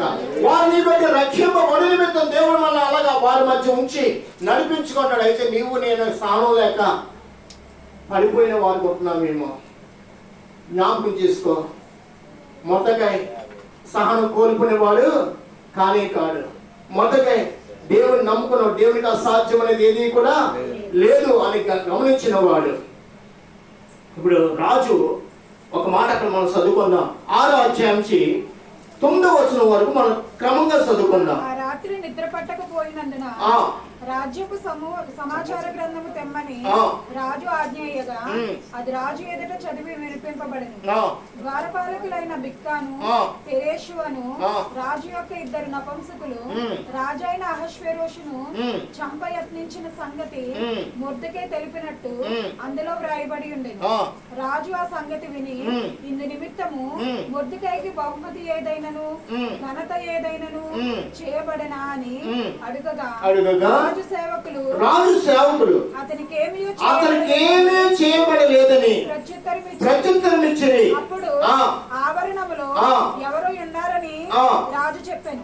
అప్పటికి హామాను తాను చేయించిన ఉరికొయ్య మీద మొత్తకైన ఉరి తీయింప సెలవమని రాజుతో మనవి చేయగా రాజు నగర యొక్కకు ఆవరణం వచ్చి ఉండెను. ఏలినవాడా చిత్తగించుము, హామాను ఆవరణంలో నిలవబడి ఉన్నాడని రాజుతో చెప్పగా రాజు అతని రానీయుడని సెలవిచ్చినందున హామాను లోపలికి వచ్చాను. రాజు గణపరచను అపేక్షించువాడు. రాజు హామాతో ఏం మాట్లాడుతున్నాడంటే, రాజు గణపరచును ఆపేక్షించిన వారికి ఏమి చేయవాలని రాజు అతను అడుగుగా హామాను ఇక్కడ చూడండి ఏమన్నాడు హామాను? నన్ను గాక మరి ఎవరిని కూడా రాజు గణపరచను అపేక్షించునని తనలో తాను అనుకొని రాజు ఇట్లా నేను రాజు గణపరచను అపేక్షించువానికి చేయదగినదేమనగా రాజు ధరించుకున్న రాజవస్త్రములను, రాజు ఎక్కువ గుర్రము, రాజు తన తల మీద ఉంచుకొని రాజు కిరీటమును ఒకడు తీసుకొని రాగా గనులైన రాజు యొక్క అధిపతులలో ఒకడు ఆ వస్త్రములను ఆ గుర్రమును పట్టుకొని రాజు గణపరచని అపేక్షించు వానికి ఆ వస్త్రములను ధరింపజేసి ఆ గుర్రము మీద అతను నెక్కించి రాజవీధిలో అతను నడిపించు రాజు గణపరచని అపేక్షించిన వానికి ఈ ప్రకారముగా అతని ముందర చాటింపవలెను. ఆగండి ఒకసారి. ఎంత ఏ రీతిగా హామాను మాట్లాడుతుందంటే, రాజు కనపరుస్తే ఎవరిని కనపరుస్తాడు? నన్నే కనపరుస్తాడు. లోకస్తులు అలాగా అనుకుంటారు. లోకస్తుల్లో ఉన్న స్వభావము అటువంటిదండి. అటువంటిది నా దేవుడు తలుచుకుంటే వీళ్ళందరూ ఒక క్షణం తీసేస్తాడు అనుకుంటాం మనం. వద్దు ఒక కాలం మాట అది, ఈ కాలానికి అది. కానీ యోబు గ్రంథం 36వ అధ్యాయం అనుకుంటా ఏముందంటే ఒక శ్రేష్టమైన మాట ఉంది. యోబు గ్రంథము 36వ అధ్యాయం అనుకుంటా. భూమి మీద 36:20 ఒకసారి చదవండి. 36:20 జనులను తమ బ్రతుకుల్లో నుండి కొట్టివేయి రాత్రి రావాలని కోరుకొనకము, జాగ్రత్త పడము, చెడుతనము చేయకుండము, దుఃఖానుభవం కన్నా అది మంచిదని నీవు కోరుకునేను. గంట స్తోత్రం చెప్పండి. ఆ మాటలు అంతరం చేసుకోండి. ఏ మాట? నువ్వు అనుకుంటా, ప్రభా నాకు శత్రువు అయ్యాడు ఆయన, దాన్ని తీసేనైనా, మా అత్తగారు తీసేనైనా, మా కోడలు తీసేనైనా. ఇలా ప్రార్థన చేసి అత్తలు ఉంటారు, కోడలు ఉంటారు, ఇంకా ఇంకా ఇంకా సమాజం కోసం అలా అలా ప్రార్థన మనం ఎప్పుడు కూడా ఆ మాట అనకూడదు. వాడిని కొట్టివేసే, వాడిని కొట్టివేసే, వాడిని కొట్టివేసే. దేవుడు వాడిని కొట్టివేయడు, నిన్ను కొట్టేస్తాడు. ఎప్పుడు కూడా ఎప్పుడు కూడా ఎప్పుడు కూడా నిన్ను నిన్ను నిన్ను అవమానపరిచేవారు ఉంటే నీకు రెట్టింపు ఘనత దేవుడు ఇవ్వబోతున్నాడు. హల్లెలూయా. నీకు రెట్టింపు అవమానం కలుగుతుందా? ఘనత నువ్వు కలిగి జీవించి నిమిత్తం వారిని అలా ఉంచాడు. దేవునికి స్తోత్రం కలగాలి. నువ్వు వారి ముందు ఒక తలగా ముందు గాక, వారి ముందు తల ఎత్తుకుని బ్రతుకు నిమిత్తం దేవుడు తాను ఒక దయా కిరీటం నీకు ధరింప చేయువాడై ఉన్నాడు. కావున వారు జీవిస్తున్న స్థలంలో ఉంటే వారు బ్రతుకు నుంచి కొట్టివేయాలని ఎన్నడూ మన ప్రార్థనలో మన శత్రువు కోసం కూడా మనం ప్రార్థన చేయకూడదు. అసలు దేవుడు మనల్ని బ్రతికించుకున్నాడు, దానికి ఏమివ్వగలం? అందుకే రోమపత్రిక 14:7 మనం చదివాం కదా, అమ్మా బ్రతుకుచున్నది ఎవడు కూడా తన కోసం, ఎవడు కూడా నా కోసం నేను బ్రతకలేనండి, నా కోసం కోట్ల రూపాయలు, నా కోసం ధనము, నా కోసం ఆస్తి కోసం ఎన్ని సమకూర్చుకుని అంత మొత్తమే సమకూర్చుకుని ఒక రాజు ఉన్నాడు కదా అందంగా. ఎక్కడికి వెళ్తున్నాడు? ఎక్కడ? అతని ఆస్తిని సరదాగా లెక్కలు చూసుకున్నాడు. ఓ ప్రాణమా ప్రాణమా తిను సుఖించు అనేది. అసలు ఇంతవంటి ఆస్తి ఎవడు కూడా లేదనుకున్నాడు. దేవుడు వాడిని ఏమన్నాడట? ఈ రాత్రే వాడు రాత్రి 8:30 కూర్చుని టార్గెట్ చేసుకుని రాసుకున్నాడేమో డైరీలో. ఆ టార్గెట్ పూర్తవుగా లెక్కలు అయిపోగా డైరీలో మూసాడేమో. ఓ వెర్రివాడా, ఈ రాత్రి కాలం నీ ప్రాణాన్ని అడుగుతూ నువ్వు సంపాదించిందంతా ఎవరు దగ్గును? నిజమే అయ్యా, దేవుడు బ్రతికించుకున్నాడు సంపాదన కలిగి ఉన్న వారిని కూడా. ఆ సంపాదన లేని మనల్ని కూడా దేవుడు ఏం చేస్తున్నాడు? మనల్ని కూడా బ్రతికించుకున్నాడు. కానీ ఇతరుల కోసం మనం ఎప్పుడు కూడా ఆ ప్రార్థనలు, ప్రభు నన్ను బ్రతికించుకున్నా నీకు స్తోత్రం, ఈ జీవముంచా నా అత్తగారు, నా కోడలో నైనా, మా అత్తగారు, నా తోడుగా నాకు అలా ఉంచో నీకు స్తోత్రం, నేను రెట్టింపు దీవెని కలుగు నిమిత్తము. హల్లెలూయా. ఎంత కృంగిపోతున్నావు, నీకు విడుదల ఉన్నది. హల్లెలూయా. ఎంత వేదన చెందుతున్నావో నీకు త్వరగా విడుదల ఉన్నది. ఎంత దుఃఖపడుతున్నావో రెట్టింపు ఆశీర్వాదం దేవునికి ఇవ్వబోతున్నాడు. కాబట్టి ఏ విషయంలో కూడా మనకు కృంగిపోవలసిన పని వాడు. ఎందుకు తెలుసా? ముందున్న దినాలు నీకు గొప్ప మహిమతో కూడిన దినాలుగా నా దేవునికి ఇవ్వబోతున్నాడు. గొప్ప ఆనందాన్ని, గొప్ప సంతోషాన్ని కూడిన జీవితం దేవుని కోసం సిద్ధపాటు చేస్తున్నాడు. కాబట్టి ఈ దినమున నువ్వు వేదన చెందుతున్నావేమో, దుఃఖపడుతున్నావేమో, అవమానం చెందుతున్నావేమో, కొట్టబడుచున్నావేమో, చివరాఖరి నరకబడుచున్నావేమో, మాటల చేత చచ్చిపోవాలనుకుంటున్నావేమో, మాటలు వినలేకపోతున్నావేమో. ఈ రాత్రి నా ప్రభు నీతో మాట్లాడుతున్నాడు. ఈ రాత్రి నా ప్రభు నీతో మాట్లాడుతున్నాడు. ఇదిగో నీ దుఃఖం నుంచి నిన్ను విడిపింపజేసి సంతోష వస్త్రాన్ని ధరింపచే దేవుడు మన దేవుడై ఉన్నాడు. హల్లెలూయా. స్తోత్రం చెప్తామా? స్తోత్రం చెప్తామా? అతి దేవుడికి మహిమ కలుగును గాక. నీ కన్నీరును నాట్యముగా మార్చు దేవుడు. హల్లెలూయా. నీ కన్నీరు నాట్యముగా మార్చు దేవుడు నీ పక్షంగా ఉన్నాడు. ఈ సంవత్సరం నీకు విడుదల కలగబోతున్నది. 2025 ఏవైతే కోల్పోయినావో, వేటి కోసం ఎదురు చూస్తున్నావో అవి నీకు దొరకలేదేమో, ఈ 2020లో అవన్నీ కలిగిన వర్ధులు గాక. నిన్ను వర్ధలపచే దేవుడు నీ పక్షంగా నిలబడి ఉన్నాడు, నీతో ఉన్నాడు, నిన్ను నడిపించు దేవుడై ఉన్నాడు. ఆయన నామానికి మహిమ కలుగుని గాక. ఆయన నామానికి మహిమ కలుగుని గాక. ఇక్కడ మనం చదువుకుంటే 20 వచ్చి చూడండి. జనులను తమ స్థలములో నుండి కొట్టివేయి రాత్రి. ఎప్పుడు చచ్చిపోతాను ఎదురు చూస్తున్నాను, అయినా వీడి సత్తా లేదు అంటే వాళ్ళు అన్ని వాళ్ళు ఉంటారంటరా.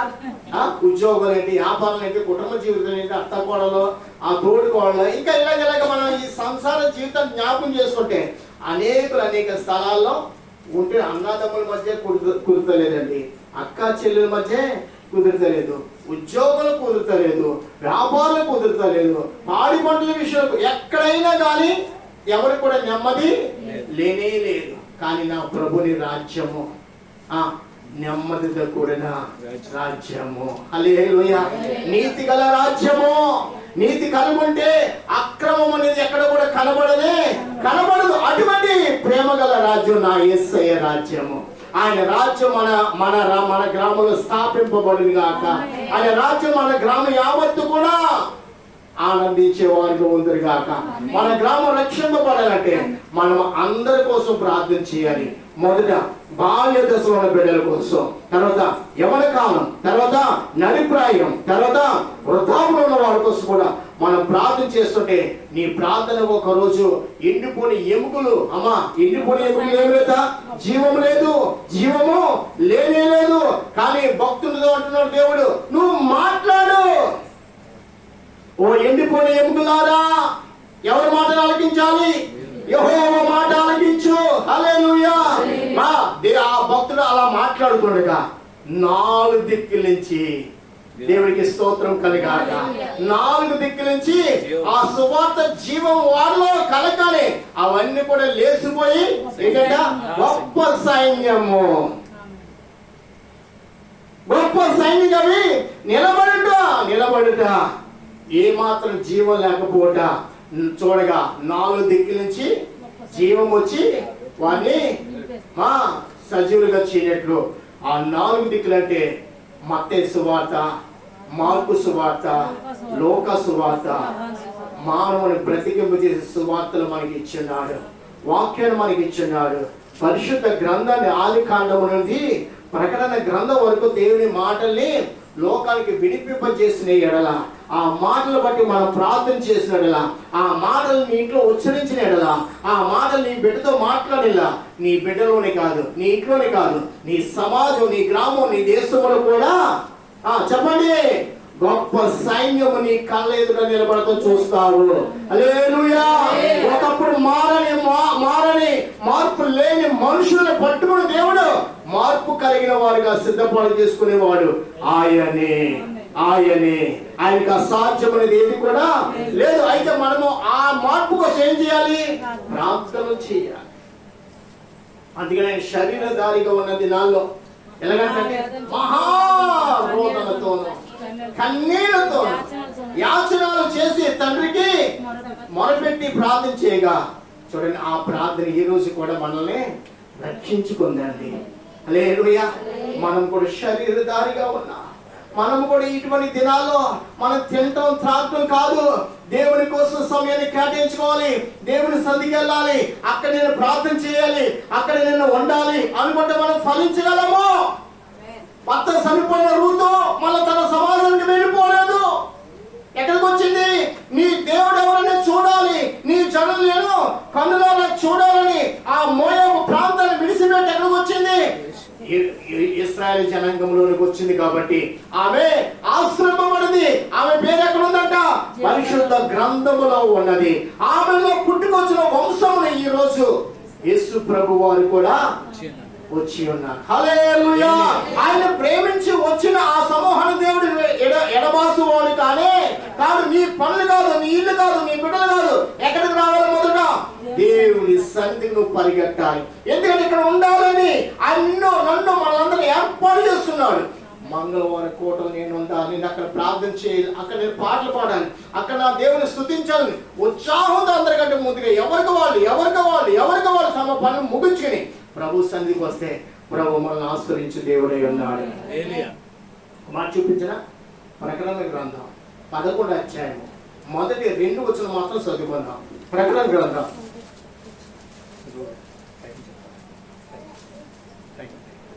ప్రకటన గ్రంథం 11వ అధ్యాయము మొదటి వచనం 2 వచనం. మరియు ఒకడు చేతికర్ర వంటి పొలకర్ర నాకు ఇచ్చి నువ్వు లేచి దేవుని ఆలయమును ఏంటంట దేవుని ఆలయమును బలిపీఠమును కొలత వేసి ఆలయమును పూజించు వారిని లెక్క పెట్టుము. ఆలయమునకు వెలుపటి ఆవరణములో కొలత వేయక దాన్ని విడిచాలండి. దాన్ని ఏం చేయాలంట? విడిచిపెట్టమంటున్నాడు. వినండి, ఆలయానికి వచ్చి పూజించు వారిని ఏం చేయాలంట? లెక్కించమన్నాడు. ఆలయానికి అవతల ఉన్న వారిని అసలు లెక్కలోనికి చెప్పండి గట్టిగా ఒకసారి ఆ మాట అందరూ కూడా అండర్లైన్ చేసి పెట్టుకోండి. ఇది ఎవరికంటే నీకు నాకు దేవుడు ఇచ్చిన గొప్ప ఉపదేశము, వాక్యము. హల్లెలూయా. ఆలయానికి ఎలాగో ఒక కొలత ఉన్నది. మనం అన్నింటిలో కొలత లేకుండా ఏదైనా పని చేస్తామా? ఇల్లు కట్టుకునేటప్పుడు కొలత, ఏదైనా లెక్క లేకుండా ఏ పని కూడా, వివాహం కూడా. మగపిల్లడు పుట్టాడంటే వెండి గిన్నెకొని వేస్తాం అన్నప్రసన్న. పిల్లడు పుట్టాడు, పిల్లడికి పెళ్లి చేయాలి, చదివించాలి, ఎంత అవుతుందని ఆలోచన మనకు లేకుండా. అలాగే దేవుడి మందిరాన్ని కూడా మనకు వస్తుంటే మా దేవుడు మందిరం రాకముందు దేవుడి మందిరం కొలత వేస్తాడు. ఆ కొలత ప్రకారంగా చాలా చాలా కొన్ని విషయాలు ఉన్నాయి, కానీ ఎప్పుడైనా మీకు అవసరం చెప్తాను. కొలత అనేది అర్థం ఏంటి, మందిరం అనేది అర్థం ఏంటి, ఆవరణ లోపలికి వచ్చే వాళ్ళ యొక్క అనుభవం ఏమది కూడా మీకు తెలియపరుస్తాను. ఇప్పుడు చూడండి, మందిరానికి వచ్చే వాళ్ళని ఏమంటున్నాడు దేవుడు? లెక్క పెట్టాలి. ఏమన్నాండి? మీకు విషయం చెప్తున్నా. నా కోట ఒకసారి 7 అవుతుంది, ఒకసారి 7:30 కూడా అవుతుంది. మేము ఒకసారి దూర ప్రాంతాలకు వెళ్ళేటప్పుడు మళ్ళీ అడవిడికి వచ్చి ఏదో మొక్కం కాల్ చేసి కట్టుకుని మళ్ళీ బయటకు మెల్లకలకి వచ్చేస్తాం. ఒకసారి ఇంటికాడ పక్కల కోట మధ్యాహ్నం ఏ కోట లేదు అనుకోండి, ముందుగా వచ్చేసి ఇక్కడ 6 గంటల ముచ్చి కూడా వచ్చేస్తాం. ఇక్కడికి ఎక్కడికి వెళ్ళినప్పుడు 7:30 వెళ్తే 7 గంటలకు ప్రారంభం, ఒక 2 పాటలు ఎక్కువ పడతాం. కానీ ప్రార్థన అనేది 8 గంటలకు ప్రారంభించి 1 గంట ప్రార్థన చేస్తాం, 1 గంట వాకింగ్ చెప్తున్నాం. మీరు ఎవరండి? నేను నా గ్రామం వేరే గ్రామం. ఆ గ్రామం నుంచి పనులను ముగించి మీకంటే ముందుగా నేను వస్తున్నాను. వినండి, అసలు ముందు ఎవరు ఉండాలి? చాపడే విశ్వాసుల. 10 నిమిషాలు చూడండి, దేవుని సంధి కంటే సమయానికి దేవుని దూత వచ్చి ఒక పుస్తకం పట్టుకుని 10 నిమిషాలు వచ్చిన పేర్లన్నీ రాసుకుని, ఇప్పుడు ఆలస్యం వస్తున్న వారి పేరు ఏమైంది? ఇప్పుడు రైతు 7:30కి రమ్మన్నారు మనల్ని, 10:30కి మనం వెళ్ళాం. రైతు వెళ్ళిపోయాడు. సాయంత్రం మళ్ళీ రైతు వచ్చే సమయానికి మనం ఒకవేళ పని ముగించి వెళ్ళిపోయాం. మళ్ళీ రైతు దగ్గరికి వచ్చి, అయ్యా నేను వచ్చినట్టు రైతు నమ్ముతాడా? అదేంటి నేను ఉన్నప్పుడు రాలేదే అంటే లేదా? లోకంలోని ఇటువంటి మాటలు, ఇటువంటి లెక్కలు, ఇటువంటి కొలత ఉంటే ఇది పరలోక సంబంధమైన దేవుని యొక్క నిబంధన. హల్లెలూయా. ఎలా ఉండాలి? సమయం అంటే సమయమే. వివాహానికి సమయం ఉంది. 22ని పిలుస్తా, ఫిబ్రవరి 22వ తారీఖు 26వ సంవత్సరము, ఫిబ్రవరి 22వ తారీఖు నా కొడుకు పెళ్ళన్న. 23 చేస్తే 22 రావాల్సిన వాళ్ళందరూ కూడా వచ్చేస్తారు. వచ్చిన వాళ్ళకి నువ్వేం సిద్ధపాటు చేయలేదండి. ఏంటమ్మా పిండి కాటేలో తారీఖు ఏమిచ్చా నిశ్చయంరా? రేపటి దినాన ప్రభుని క్రీస్తు కూడా, ఇదిగో నా కంటికి నేను వచ్చిన సమయం నువ్వు నా కంటికి కనబడలేదు. అయ్యా సంఘానికి వెళ్ళే సమయం ఏమైంది నీకు? అన్నిటికీ సమయం ఉంది. దేవుని సన్నిధికి నువ్వు సమయము లేదంట. నీ ఇష్టం అంట. ఇక్కడ ఏ ఆటంకాలు ఎప్పుడు వచ్చినా కానీ అమ్మ వందనాలు అమ్మ అంటాను, అమ్మ ప్రార్థన చేయండి అంటాను. ఏం తెలుసా, నేను అలా ప్రేమించకపోతే కఠినంగా మాట్లాడడానికి మాకు సంఘం లేదంట. నేను మిమ్మల్ని రమ్మని కదా ఈ బోధ మీకు వినిపించానుకో, మీ చెవుల్లో గుళ్ళు మొత్తం బయటకు వచ్చేస్తుంది. ఆ చెవు ఈ చెవు ఏమవుతుంది? క్లీన్ అయిపోక ఏమవుతుంది? మాట ఎక్కడికి వెళ్తుంది? హృదయం అందులో ఇక్కడ క్రియ చేయబడుతుంది. అప్పుడు వచ్చే మగాళ్ళు ఏమిటి? అమ్మో ముందు వెళ్ళాలి. వాక్కు ముందు ప్రకటన గ్రంథము 11వ అధ్యాయము. ఇంకా ఉన్నాయి, 16లో ఉంది, 18లో 10 మాటలు. ఇప్పుడు నేను వాక్యం చూపిస్తాను. అప్పుడే మన పేరు ఎక్కడ ఉంటుంది? జీవ గ్రంథం లెక్కింపబడిన వారందరూ కూడా ఎక్కడ ఉంటున్నారు? పరలోక రాజ్యంలో కనబడుతున్నారు. హల్లెలూయా. నేను నిర్లక్ష్యపడి దేవునికి ఇష్టం లేదు. తండ్రిని ఆరాధించేవారు ఎవరంట? ఆత్మతోను సత్యముతో. మన ఆత్మతో సత్యం దాని మొదటి ప్రార్థన మనలో ఉండును గాక. ప్రార్థనలో మనం కనబడదుము గాక. ఆ పాట మనం పాడాలి. యెహోవాను గానము చేసేదము ఒక్కరిగా ఏకంగా. అది పట్టుకున్నాం. మనం ఎలా పాడాలంట? ఏకముగా కూడి ప్రార్థన చేయాలండి. ఏదో ఒక్కొక్కరు వచ్చి అమ్మ నేను పాడతాను, సమయం ఉండదు. 3 పాటల కంటే ఎక్కువ పాడతానికి లేదు. ప్రార్థన చేయాలి. 3 పాటలు ఎక్కువ పాడతాయి. మళ్ళీ ఇక్కడ 14 అయిపోతుంది. అయ్యో పాస్ గారు ఎక్కువ వదలలేదే, 10 అయిపోయింది. తలంపు మీకు పుట్టుకొస్తుంది. యజమానులు అంటారు, ఏంటి రోజు 10ంటికి వచ్చేసిదాను, ఈ రోజు 10:30 అయిపోయింది, ఇదేనా? ఎల్లో ఆయన కష్టపడ్డా లేదా? ఆయన అధికారం ఆయన చెలాయిస్తాడు మీ మీద. నన్ను క్షమించండి. దేవుడికి స్తోత్రం కలిగి కాక. మీ బట్టి మీ భర్తలు కూడా ఆత్మీయ బిడ్డలుగా సిద్ధపడవుతారు కాక. ఇప్పుడు మనం ఆ మాట ఒకసారి కూర్చోండి. నేను ఇక్కడ ఉన్నాను, యోగ గ్రంథంలో ఉన్నాను. అదే ప్రకటన గ్రంథం 11వ అధ్యాయం మొదటి వచనం 2వ వచనం కూడా చదవండి. చేతి కర్ర అనగా అర్థం కూడా చాలా ఉన్నాయి. సరే చెప్తాను. ఓకే, చదవండి. చేతికరం అంటే కొలకర నాకు ఇచ్చి నీవు లేచి దేవుని ఆలయమును బలిపీఠములు కొలత వేసి ఆలయంలో పూజించే వారిని లెక్క పెట్టుము. ఆలయంలోకి వెలుపటి ఆవరణను కొలత వేయక విడిచిపెట్టుము, అది అన్యులకు ఇయ్యబడెను. ఒకసారి వెలుపటి ఆవరణ ఏమన్నాడు? బయట ఉన్న వారి యొక్క పేరు నాకు ఏ మాత్రం కూడా, ఎందుకంటే యెహోవాను ఆశ్రయింపబడిన వాడా బయట ఎక్కడ రావాలి? లోపలికి రావాలి. నేను ఒక విషయం చెప్తున్నాను. మీరందరూ సంఘంలో ఉన్నారు, ఇక్కడ ఉన్న సంఘం సహవాసం ఉన్నారు. మీ యజమానికి అసలు బాప్తిజమే లేదు. మీ యజమానికి బాప్తిజం, కనీసం బాప్తిజం లేకపోతే దేవుని సహవాసం ఉంటే ఆ రోజు యేసు ప్రభు వస్తే ఆ రోజు రాకూడదు. మనం లేకుండా మీ యజమానులు కూడా ఉంటారు, రక్షణ కూడా పని ఇది తెలుసా. ఆ రోజుని యెహోవా నామమున ప్రార్థన చేసే వారికి అందరికి కూడా ఏముంది? రక్షింపబడుతున్నారని యోవేలు గ్రంథం చివరి మాట ఉంది. చదువుకోండి. యోవేలు గ్రంథం చివరి అధ్యాయం చివరి మాట అనుకుంటా, చూడండి.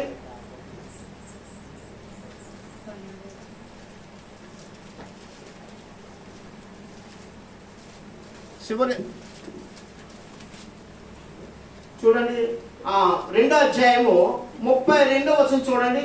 32 యెహోవా సెలవిచ్చినట్లు సీయోను కొండ మీదను యెరూషలేములోను తప్పించుకున్న వారందరూ శేషించిన వాళ్ళు యెహోవా పిలుచువారు కనబడుదురు. ఆ దినమున యెహోవా నామమును బట్టి ఆయనకు ప్రార్థన చేయవారందరూ కూడా రక్షింపబడుదురు. ఆమేన్. దేవుని సంఘంలో ఆ కనీస సహవాసం రక్షణ లేకపోయినా కానీ ఆ ప్రార్థన సమయంలో నువ్వు ఉంటే ఏమవుతున్నావు? రక్షింపబడుతున్నావు. అదే యెహోవా దేవుడు శేషించిన వాళ్ళందరూ కూడా దేవుడే పిలుచుకుంటున్నాడు. ఎవరైతే ఏర్పాటు చేసుకున్నాడు దేవుడు వాళ్ళని పిలుచుకుంటాడు. దేవుని ఏర్పాటు లేకుండా నీవు నేను ఇక్కడ కూడా మనము రాలేము. దేవుని ఏర్పాటు నీ భర్త మీద నీ బిడ్డల మీద కూడా ఉంది. కాబట్టి వాళ్ళు కూడా ఏం చేయాలి? దేవుని సన్నిధికి నీవు నేను అలవాటు చేయాలి. నీ భర్త కూడా నీ ప్రార్థన బట్టి రక్షింపబడాలి. నీ భార్య కూడా నీ ప్రార్థన బట్టి రక్షింపబడాలి. నీ అన్నదమ్ములు, నీ తల్లిదండ్రులు, నీ అక్క చెల్లెలు, నీ మొత్తం అందరూ రక్షింపబడాలి. ఉంది కదా. ఎవరు? ఒక స్త్రీ ఉంది. ఎవరు? రాహాబు అనే స్త్రీ ఉంది.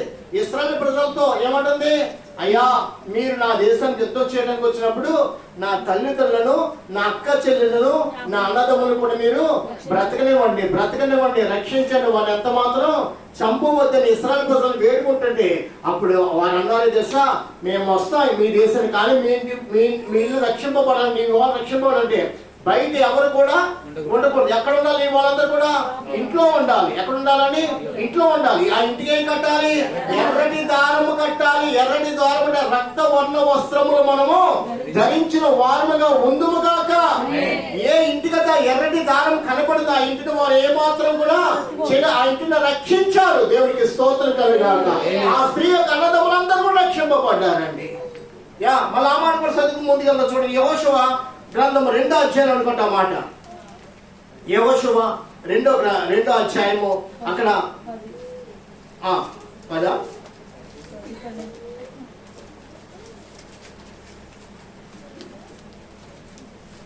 2వ అధ్యాయము 11 నుంచి చదవండి. 11 నుంచి మొత్తం కానీ 11 అధ్యాయం 11 వచనం. మేము 2వ అధ్యాయము యెహోషువ 2వ అధ్యాయం 11 వచనం. మా గుండెలు కరిగిపోయాను.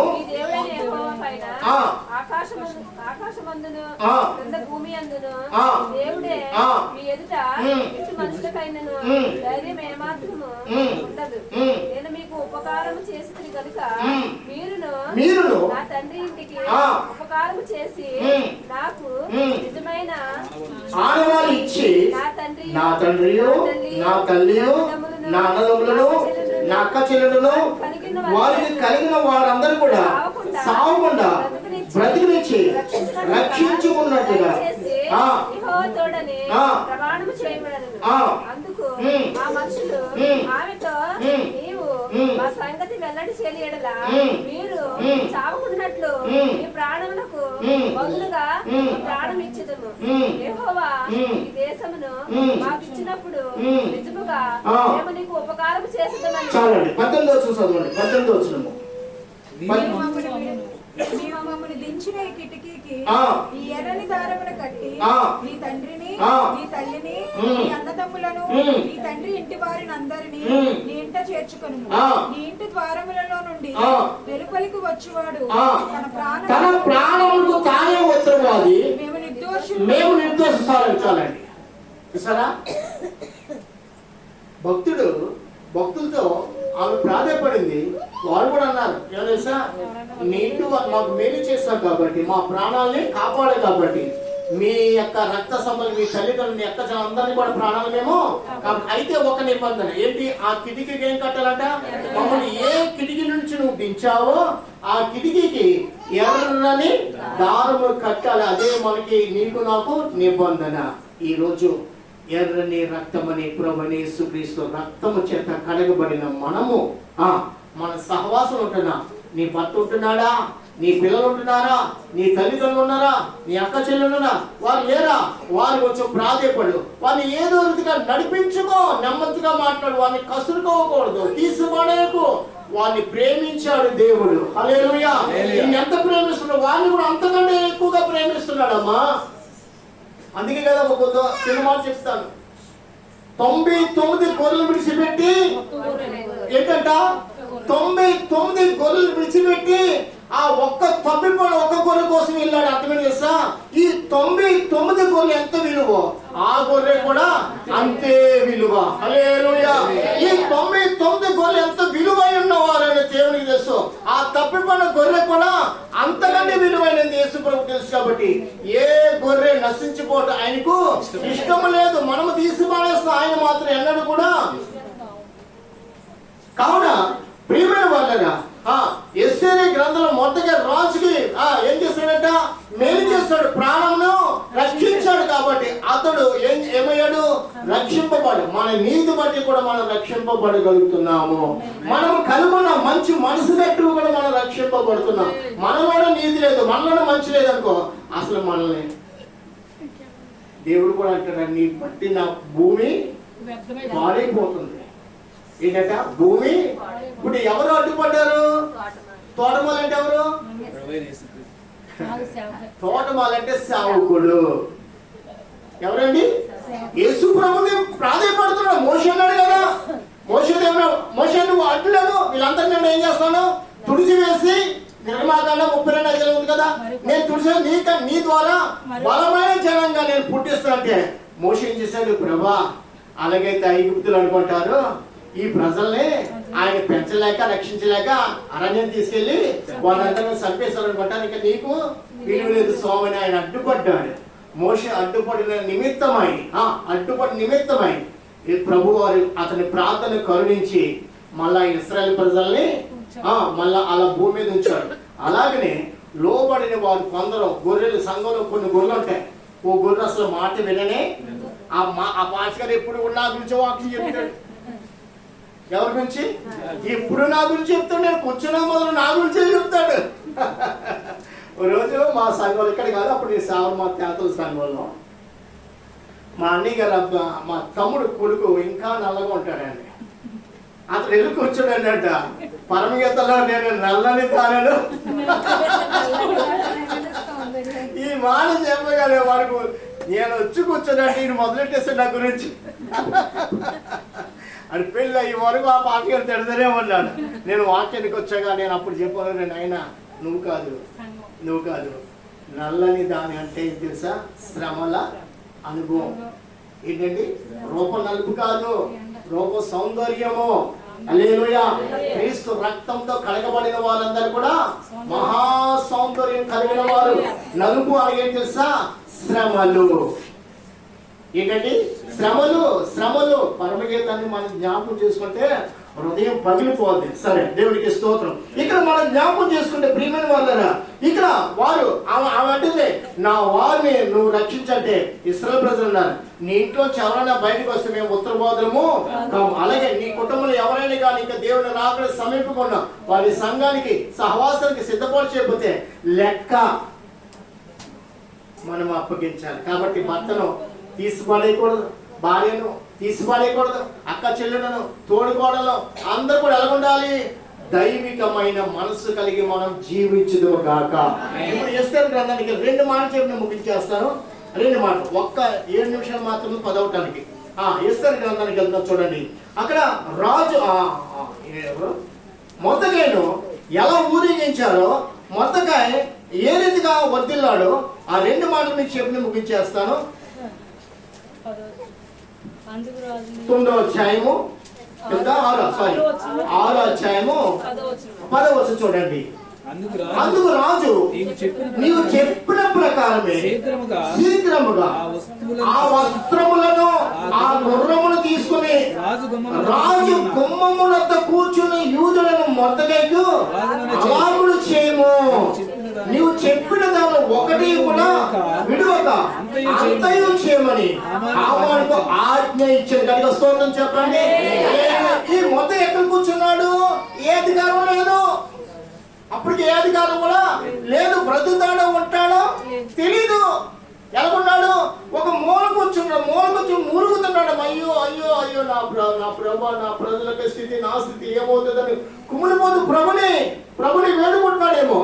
కానీ దేవుని కార్యం ఎలా ఉంటుందని కూడా మొర్దెకైకు తెలియదయ్యా. గమనించు, మొర్దెకై ఎప్పుడు నా బ్రతుకు ఎలా ఉంటుందని ఎప్పుడు అతనికి ఆలోచన రాదు. ఇలా ఇక్కడ కూర్చున్న మనమే ఇక్కడ మన బ్రతుకు ఒక రోజున ఏమవుతుందో దేవునికి తెలుసు, కానీ మనకి తెలియనే. కానీ దేవుని కార్యం కోసం మనం ఏం చేయాలి? ఎదురు చూస్తూ ప్రార్థన చేయాలి. నా ప్రభుకు అసాధ్యం అనేది ఏది కూడా లేదు. నా సంతానం నన్ను కూడా దేవుడు హెచ్చించి దేవుడై ఉన్నాడు. హల్లెలూయా. మొర్దెకై అలా అవుతుందని అనుకోలేదు, కానీ మొర్దెకై కుమిలిపోయాడు, మేలు చేస్తాడు, కానీ కీడు అంత మాత్రము చేయలేదు. అలాగే మనం కూడా ఎప్పుడు కూడా కీడు అనే తలంపు మన నోట మేలు చేస్తుంటే దేవుడు మేలు చేయువాడై ఉన్నాడు. 11వ వచనం చూడండి. ఆ ప్రకారమే హామాను ఆ వస్త్రమును ఆ గుర్రమును తీసుకుని మొర్దెకైకి ఆ వస్త్రం ధరింపజేసి ఆ గుర్రం మీద అతన్ని ఎక్కించి రాజు రీతిలో అతను నడిపించు రాజు గణపరిచ నాపేక్షించు వానికి ఈ ప్రకారము చేయగలనని అతను ముందర సాటించెను. హల్లెలూయా. నీ రాజును కనపరచు, నీ రాజును ఆరాధించు, నీ రాజు కోసం బ్రతకడానికి నువ్వు సముసిద్ధమవు.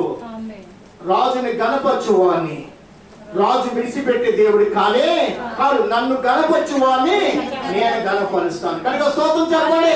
ఎల్లప్పుడూ రాజును గణపరచు, ఆ రాజునే చూడు, ఆ రాజునే చూడు, ఆ రాజు కోసం బ్రతకడానికి ప్రయత్నం చేయి.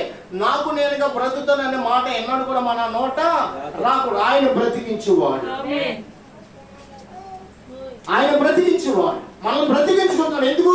నీవు రాజుని గణపరుస్తావు, రాజు నిన్ను గణపరచబోతున్నాడు. హల్లెలూయా. మొర్దెకైని ఎలాగైతే గణపరచడానికి ఆజ్ఞ ఇచ్చాడో అలాగే దేవుడు నిన్ను నువ్వు రాజుని గణపరుస్తుంది, ఆ రాజు కూడా నిన్ను గణపరచు దేవుడై ఉన్నాడు. ఎంత మొర్దెకైకి ఎటువంటి అధికారం ఇవ్వబడిందో అంతకంటే రెట్టింపు దీవులు దేవుడు నీకు ఇవ్వబోచున్నాడు. దేవుడికి స్తోత్రం కనుక. అక్కడ తర్వాత 12వ వచనం తర్వాత మొర్దెకై రాజు గుమ్మము వద్దకు వచ్చెను.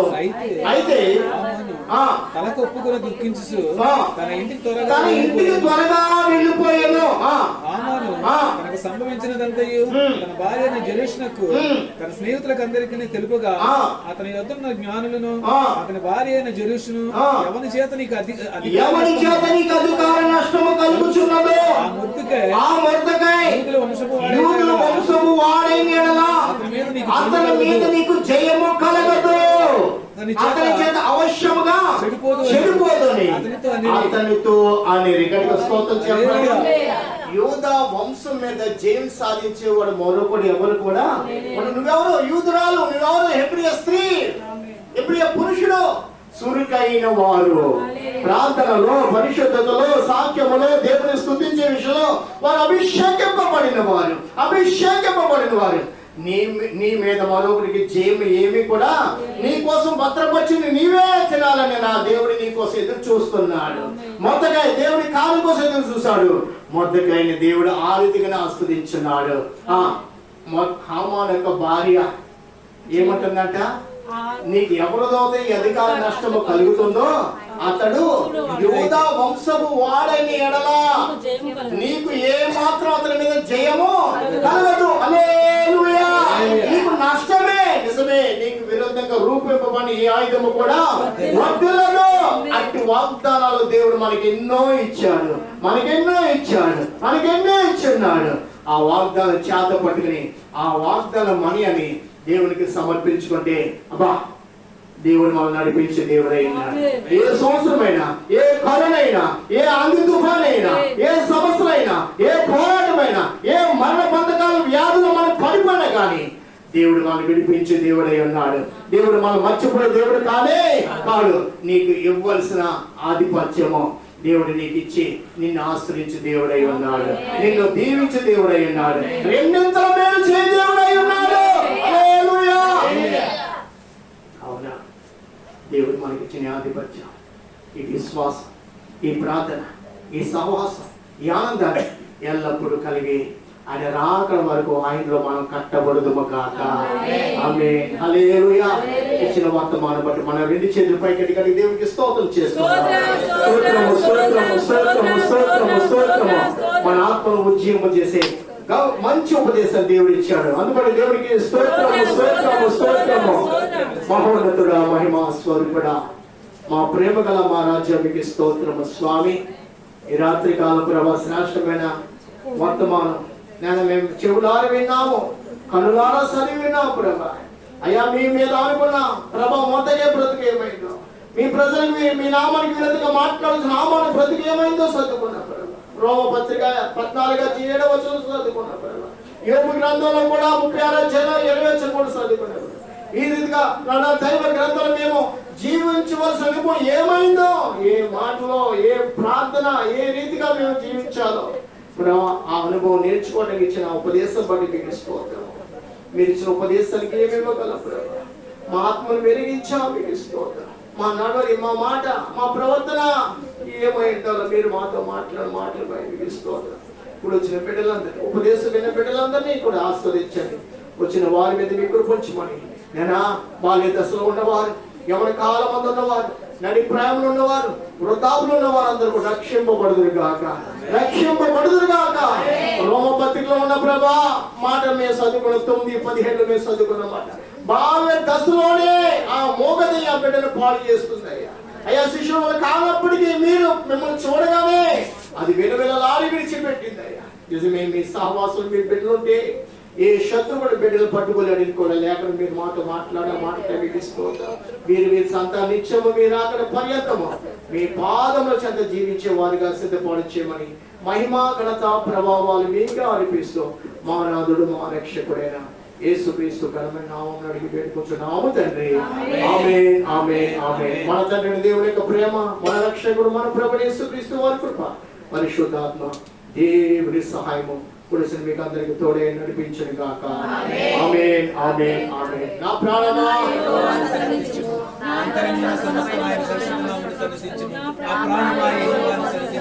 ఆయన చేసిన ఆమేన్, ఆమేన్, ఆమేన్. హల్లెలూయా, హల్లెలూయా, హల్లెలూయా. పురుషుని మీకు అందరికీ నా ప్రత్యేక వందనాలు. దేవుడు మిమ్మల్ని దీవించును గాక. ప్రవేశించండి. రాజుల మీకు స్తోత్రం ఫలాన్ని తీసుకొచ్చిన ప్రియ రాజుల కుటుంబం దీవించండి. 5 రొట్టెలు 2 చేపలు వాసన మీకు ఆశ్రయించండి. దీని వారికి ఇచ్చిన కుటుంబాన్ని దీవెనకి వచ్చింది. యేసునామమున అడిగి వేడుకుంటున్నాము. ఇంకా ఇచ్చిన ప్యాకెట్ ముందే ఇచ్చిన ప్యాకెట్